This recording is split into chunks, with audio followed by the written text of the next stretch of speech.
Hey there, Cameron Eldred here again, doctorate and athletic training student through Indiana State University. And today we're going to be talking about a couple of different topics that may not seem related at first, but they definitely are. We're going to be talking about patient education, which is exactly as it sounds. This is just the materials and the information that we give to our patients in order to assist them in making appropriate healthcare decisions.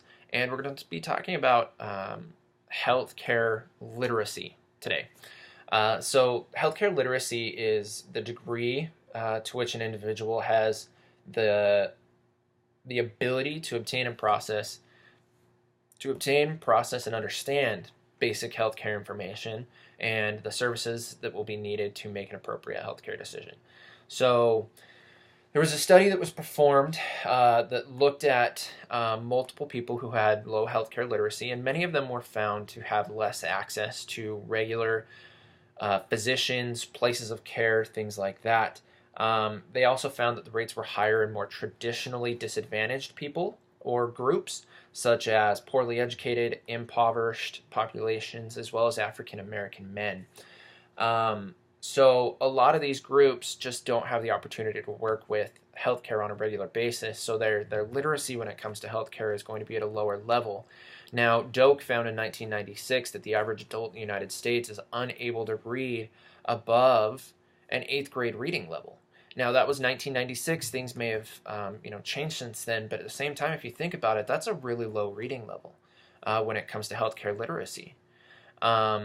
Numerous authors have recommended that the patient education materials that we provide should be written on a fifth to sixth grade reading level.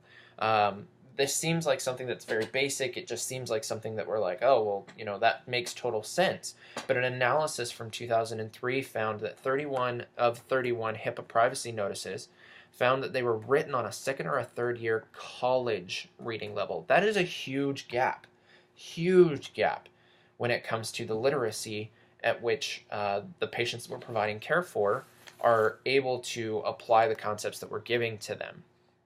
Now, an analysis or a report from 2004 stated that 90 million Americans have difficulty understanding and acting upon healthcare information that's provided to them. This report also included specific recommendations to the healthcare system on how they can improve that healthcare literacy, or how they can kind of bring down the level of literacy at which they're writing their information.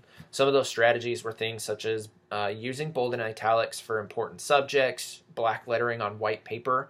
A lot of people don't like to see multiple colors. It confuses them, it frustrates them, and then they just don't read whatever the material is. Using larger fonts and sticking with the same font. They also found that yes, 12-point Arial font is great, but many patients actually preferred a larger font. They preferred 15 or 14. I apologize. Using lots of pictures, leaving lots of white space because that shows that you were able to condense all that information down. Using headings, subheadings to, again, focus in on the important things. Using interactive elements if possible, using bullet points. Those are just some of the different things that had recommended.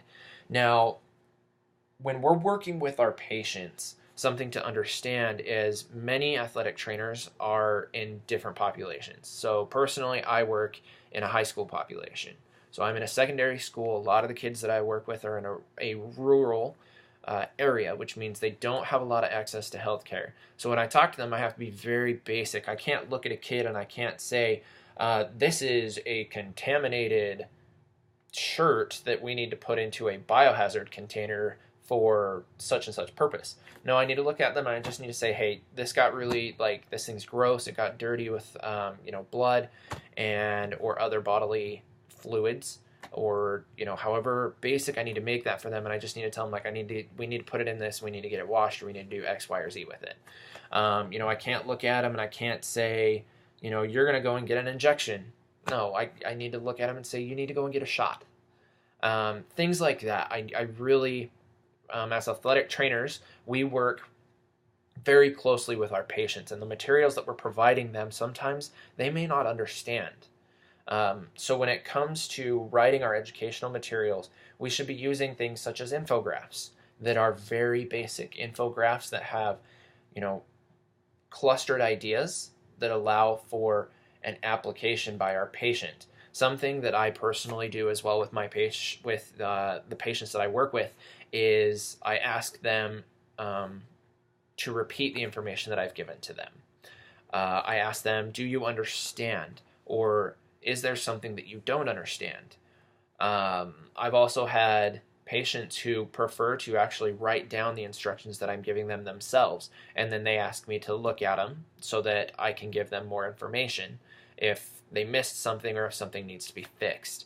So understanding that the literacy, the healthcare literacy at which your patient is at may not be what you think it is. So you need to have a solid understanding of your patient demographic. You need to understand what kind of a background do they come from. Do they have the opportunity to be able to read at a higher reading level? If they do, that's great. But again, this comes down to that analysis that looked at that 90 million Americans have difficulty understanding healthcare information. Not everybody is healthcare savvy. So what we need to understand is that all of the information that we're disseminating, giving to our patients needs to be at a level that they can understand, that they can apply, and that they can read. This all comes down to that healthcare literacy and having the courteous understanding of who your patient population is. It all comes down to, do you as a person understand your patient? And if you do, are you providing them the proper educational materials for their background? Are you giving them the opportunity to understand and ask questions? And if you're not, that's okay. Now's the time to fix it. It's very easy to fix. This is something that you can look at and you can say, okay, how can I bring down my conversation a little bit?